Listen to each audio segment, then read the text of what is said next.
Anyway, since he first got elected to the Senate, Sean, 47 years ago, Joe Biden has always portrayed himself as regular Joe. The media has called him a man of the people, and he's been given nicknames like Middle Class Joe. I think he calls himself that as well, and Amtrak Joe for riding the train to work every day.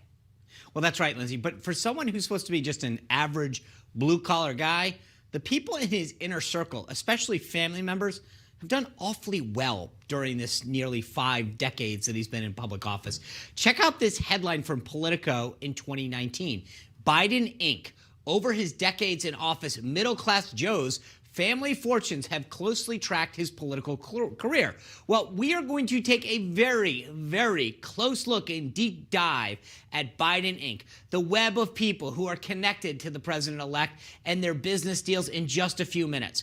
But first, President Trump's new acting attorney general, Jeffrey Rosen, declined to say today whether he will order a special counsel to look into Hunter Biden. According to some reports, the White House has been pressuring the Department of Justice to do just that. But earlier today, the president sent out a tweet and denied those claims. He tweeted, "I have nothing to do with the potential prosecution of Hunter Biden or the Biden family. It is just more fake news. Actually, I find it very sad to watch." So where do we go for here? Because there is somebody who is looking into this. Let's ask the editor-in-chief of Just the News, the author of the book Fallout, John Solomon. John, welcome to the show. Great to have you back. Great to be with you.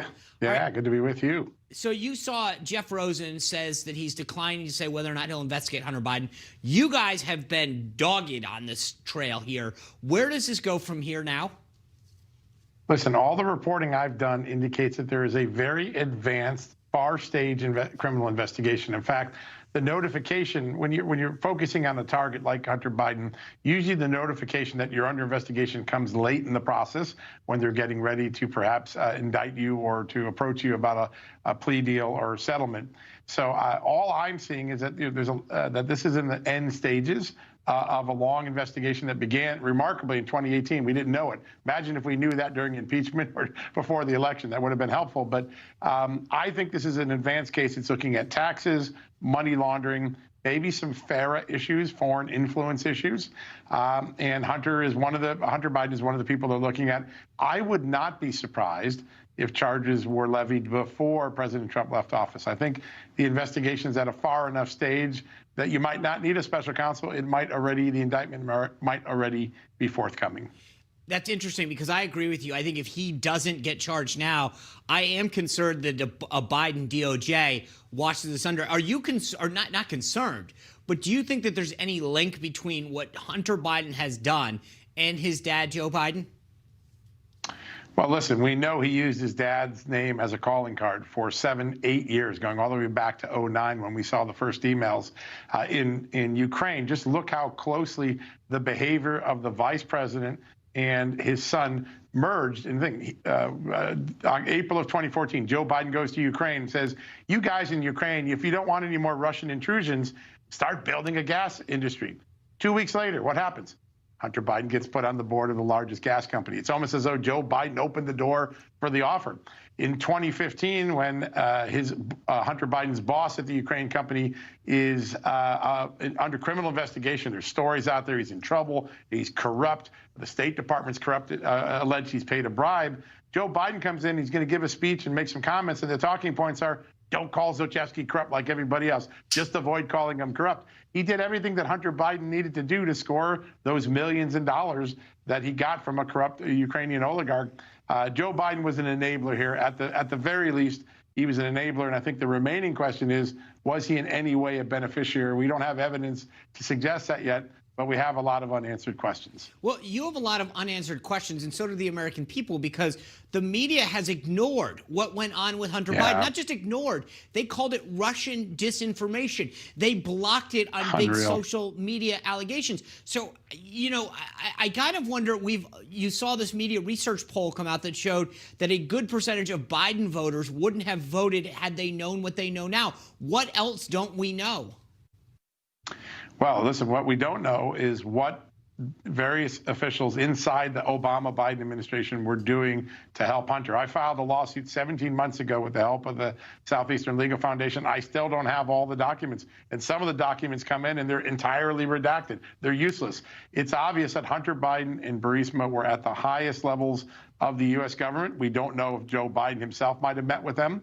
But the fact that the federal agencies under this president, President Trump, have not been able to produce this evidence is a travesty. There's an easy way to figure out what happened. Have all the agencies that dealt with Hunter Biden give us the documents and disclose what went on.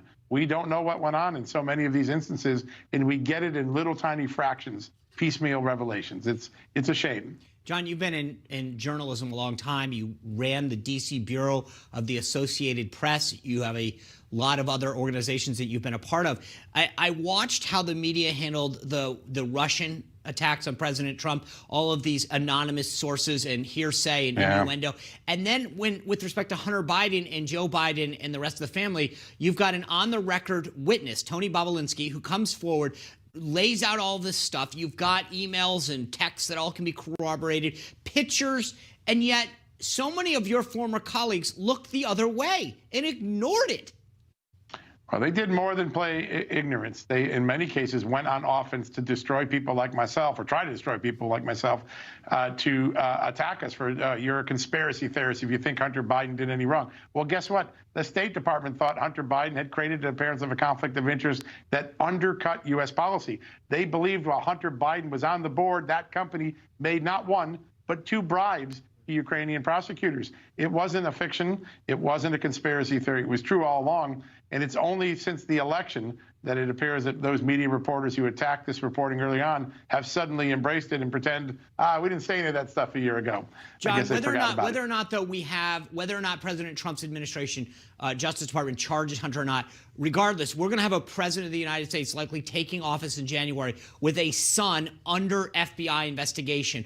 What do you think the media's role needs to be then? Listen, to just honestly report the facts. They haven't done that very well for much of the last 4 years. They didn't do it during the Russia collusion case. They didn't do it during impeachment. But the best thing they can do to serve the public, just get the facts. Put the FOIAs in. Talk to the witnesses. Give Bobulinski an interview. You don't have to take his word for it, but do the interview, find out what they know.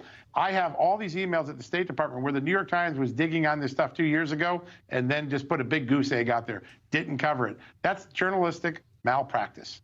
It literally blows my mind what we know now after the election, that these organizations, the Washington Post, the New York Times, ABC, NBC, not only covered up but told us was Russian disinformation, and now we know the truth. They put their hands on the scale of this election. They're the ones who committed disinformation in this campaign. John Solomon, I want to appreciate everything that you're doing to get the word out there. Thank you for coming on. And as you get developments in this, please make sure you come back and share them with us. We would love to do it. Congrats for the show, too. It's a great show. Appreciate that. Merry Christmas, John. Appreciate it. You too. Thanks, John. All right, coming up, we're going to look at how well Biden's family members have done through some of his connections. And later, we continue to look into Joe Biden's administration picks.